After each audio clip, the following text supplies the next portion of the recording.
Oke, baik.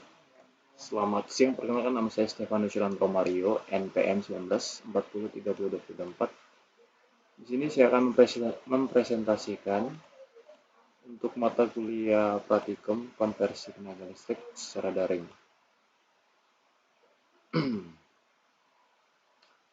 Apa dan bagaimana sistem kerja panel surya? Penggunaan listrik mulai mengalami peningkatan dalam beberapa tahun terakhir. Berbagai langkah penemuan energi baru terbarukan mulai dilakukan di Indonesia. Salah satu yang banyak dilirik adalah pemanfaatan energi surya untuk pembangkit listrik tenaga surya. Banyak kota-kota besar di Indonesia sudah memanfaatkan panel surya untuk berbagai keperluan mesin, irigasi, atau produksi listrik lampau jalanan. Panel surya adalah kumpulan sel surya yang ditata sedemikian rupa agar efektif dalam menyerap sinar matahari. Sedangkan yang bertugas menyerap sinar matahari adalah sel surya. Sel surya terdiri dari berbagai komponen fotovoltaik atau komponen yang dapat mengubah cahaya menjadi listrik. Umumnya sel surya terdiri dari lapisan silikon yang bersifat semikonduktor mental, antireflektik, dan strip konduktor mental. Banyaknya sel surya disusun untuk menjadi panel surya yang berbanding lurus dengan energi yang dihasilkan. Dalam artian, semakin banyak sel surya yang digunakan, maka semakin banyak pula energi matahari yang dikonversi menjadi energi listrik. Ada beberapa jenis sel surya yang telah dimanfaatkan yang dapat ditemui di pasaran. Di antaranya adalah monocrystalline silicon PF modul, polycrystalline silicon PF modul, amorphous silicon PV modul, dan hybrid silicon PV modul.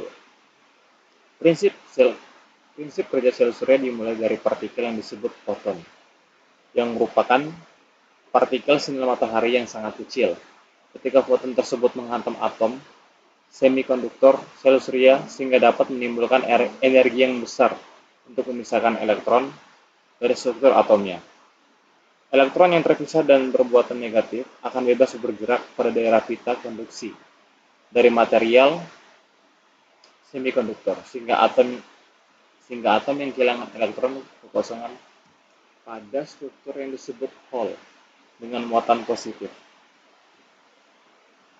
Daerah semikonduktor adalah elektron bebas bersifat negatif dan bertindak sebagai donor elektron yang disebut dengan semikonduktor tipe N. Sedangkan daerah semikonduktor atau hole sebagai penerima elektron dinamakan semikonduktor tipe PDI. Perpisahan daerah positif dan negatif akan menimbulkan energi yang mendorong elektron dan hole bergerak ke arah berlawanan. Elektron bergerak menjauhi daerah negatif dan hole menjauhi daerah positif. Ketika diberikan sebuah beban berupa lampu atau pembangkit listrik lainnya, maka akan menimbulkan arus listrik. Sederhananya, ketika sel surya menyerap cahaya, maka akan ada pergerakan antara elektron dari sisi positif dan negatif. Adanya pergerakan ini menciptakan arus listrik sehingga dapat digunakan sebagai energi bagi alat-alat elektronik.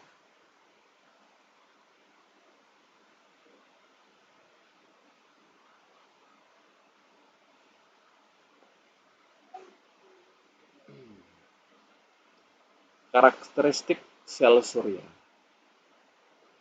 Sel surya merupakan suatu peralatan yang mengubah cahaya matahari menjadi listrik. Saat ini sudah demikian populer dan banyak digunakan, misalnya untuk penerangan, radio pemancar, telekomunikasi dan kendaraan, pompa, refrigerator, pesawat terbang ringan, satelit, dan stasiun luar angkasa. Tiap sel surya biasanya menghasilkan tegangan atau voltage sebesar 0,5 volt. Beberapa sel surya dapat dihubungkan secara seri maupun paralel untuk memperoleh arus dan voltage yang diharapkan, dan diproteksi dengan kaca sehingga menjadi panel surya atau modul. Hubungan antara arus dan tegangan listrik IF suatu modul fotovoltaik tergantung di intensitas radiasi dan temperatur. Sejalan dengan peningkatan intensitas radiasi matahari, maka arus juga bertambah secara proporsional. Sebaliknya, apabila temperatur sel surya meningkatkan, arus akan meningkat tetapi tegangan akan menurun sehingga mengakibatkan penurunan daya. Kemampuan sel surya biasanya distandarkan pada kondisi temperatur kamar atau ruangan yang mempunyai suhu antara 25 derajat Celcius.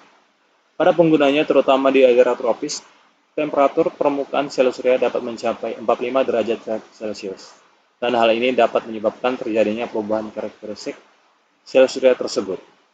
Seberapa jauh pengaruh variasi intensitas radiasi dan temperatur permukaan sel surya terhadap kemampuan sel surya menghasilkan listrik akan dilihat pada hasil penelitian dan bahasan berikut ini.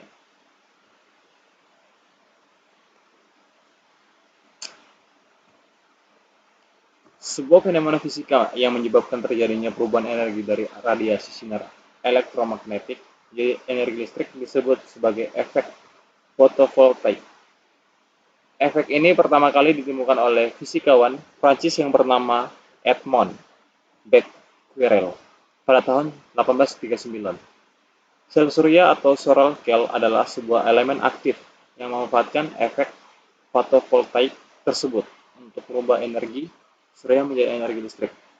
Elemen aktif yang dimaksud di sini adalah bahan semikonduktor.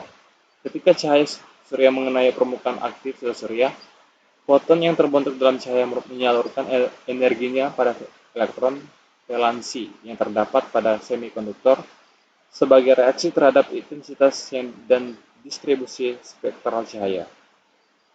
Pada saat energi semakin besar sampai pada level tertentu, dapat terjadi beda potensial yang memungkinkan terjadinya arus listrik. Ini sinar matahari datang, kontak logam bagian depan, lapisan anti pantul, kristal tipe N, kristal tipe P, ini elektron, amperemeter. Arus listrik mengalir pada rangkaian luar. Pembentukan pasangan pole elektron. Kontak logam bagian bawah. Sel surya dalam beberapa keadaan penyinaran mempunyai karakteristik dan mirip dengan dioda. Ketika sel surya mendapat sinar, maka mengalir sebuah konstan yang arahnya berlawanan dengan arus dioda. Untuk memperoleh karakteristik tegangan arus sel surya, maka sel surya yang akan diset harus dihubungkan dengan beban listrik yang dapat divariasi. Selain itu, alat-alat ukur tegangan arus yang harus dipasang sebagai mestinya. Pengetesan sel surya harus dalam suatu keadaan standar, yaitu penyinaran cahaya 1000 watt meter persegi dan pada suhu 25 derajat Celcius. Gambar rangkaian pengetesan dapat dilihat sebagai berikut. Ampermeter, voltmeter, beban variabel. Saat beban dengan 0 atau dengan kata lain beberapa dilepas, maka dalam keadaan ini akan diperoleh tegangan beban 0. VOC, open circuit voltage, yang merupakan tegangan maksimum sel surya 1 sama dengan 0. I sama dengan 0. Saat beban diperbesar terus sampai mencapai keadaan hubung singkat, maka akan diperoleh tegangan sel surya dalam 0 atau arus maksimum ISC, short circuit current. Kemudian apabila beban variasi, maka akan diperoleh arus dan tegangan yang bervariasi pula. Kombinasi arus dan tegangan tersebut dapat digambar sebagai sebuah grafik seperti pada gambar yang dikenal grafik karakteristik.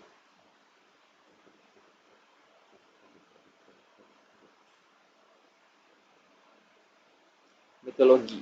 Pengujian karakteristik dilakukan skema seperti gambar 3 dengan spesifikasi panel surya yang digunakan adalah sebagai berikut.